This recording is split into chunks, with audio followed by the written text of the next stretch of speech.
What's good, YouTube? It's your man Rage King back with another one. Yes, another upload to the channel. And before we get started, I ask if y'all please go down there and hit that like button, hit that sub button, hit that share button, hit that bell for notifications if you're new. Welcome to Rema Rage TV. This is how we do Rage and Rebels. Crown up. And if you're new to the crew, welcome to the Rage and Rebel Revolution. Now let's vibe. And y'all, more bad news is heading the way, or has already headed the way of the platform, that purple app known as Twitch.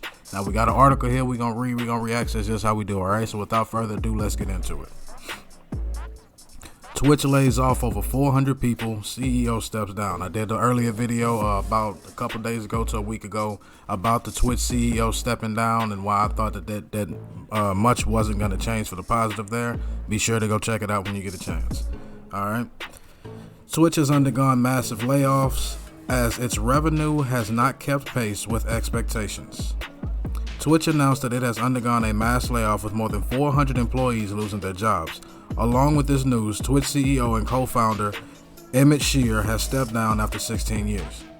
As explained in a recent blog post written by new Twitch CEO Dan Clancy, the company has let go of 400 people as a means to cut costs. So of course it comes down to the end of the day, money. User and revenue growth has not kept pace with our expectations, Clancy said. In order to run our business sustainably, we've made the very difficult decision to shrink the size of our workforce. This comes as a part of a larger round of layoffs across Amazon that owns Twitch. In total, Amazon suffered over 9,000 layoffs across its divisions.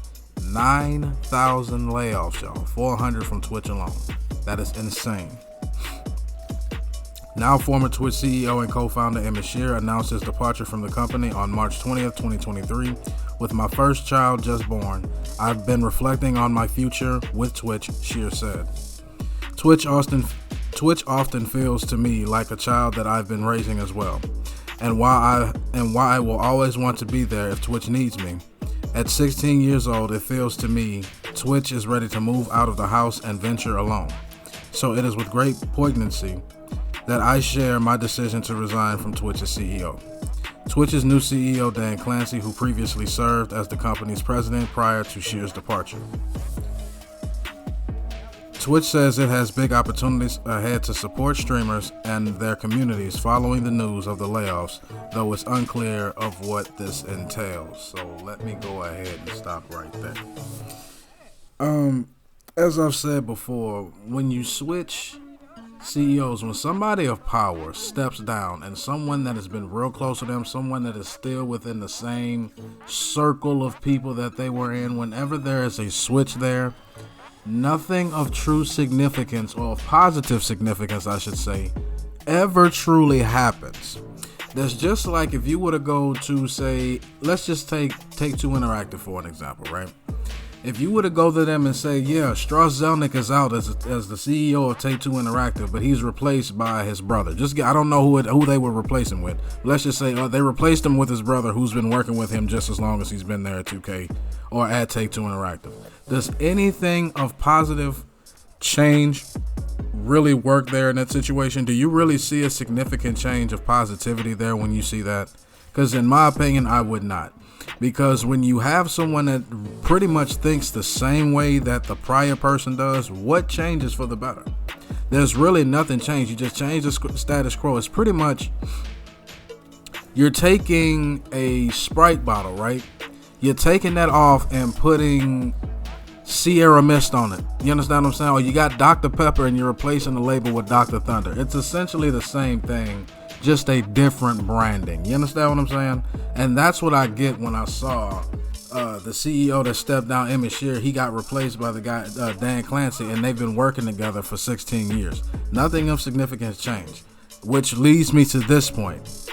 With that change, you immediately saw, and I'm not saying, well, this was going to happen regardless. We don't know if this was going to happen regardless or not. But as soon as we saw that change, as soon as we saw the change of CEO and the person of power, look at what happens to the people beneath them. You understand what I'm saying? Now 400 more people are without jobs, and that's just at Twitch. 9,000 across the board for Amazon workers. This is a bad situation. It really is, because if you're laying off people, right? You said the article just told us They are laying off people basically because they are not making enough money, in their opinion, to sustain the people that they had. So if you're not having enough money to pay the people that were working for Twitch, how are you going to, what is the money looking like against the people that are actually making the content for Twitch to be as successful as it is? You understand what I'm saying? So you can have all the tech groups, all the technical support, all the background workers all you want to. They are important too, don't get me wrong. But when you can't afford to pay the people that work behind the scenes, how do you expect the people who put themselves, how do you expect to pay the people that put themselves front row and center and in front of a camera every other day, if not every day when it comes to some streamers? It just doesn't make any sense. Now, if you're going to let go of those people, it's just a matter of time, contract or not, to where you're going to find reasons to not pay the content creators what they should be making, which is already a problem as it is. But now seeing people being laid off behind the scenes, I think it's only a matter of time before we start seeing bad things happen. Well, I'm not going to say bad things happen. We start seeing a lot of unfortunate things happen to the money of the content creators that are on Twitch, that depend on the ad revenue, that depend on, donations from the people, that people that actually need that ad incentive if you're a partner on Twitch. You understand what I'm saying? So again, if you're letting go people behind the scenes, what does that mean for the people going forward that are actually on the platform?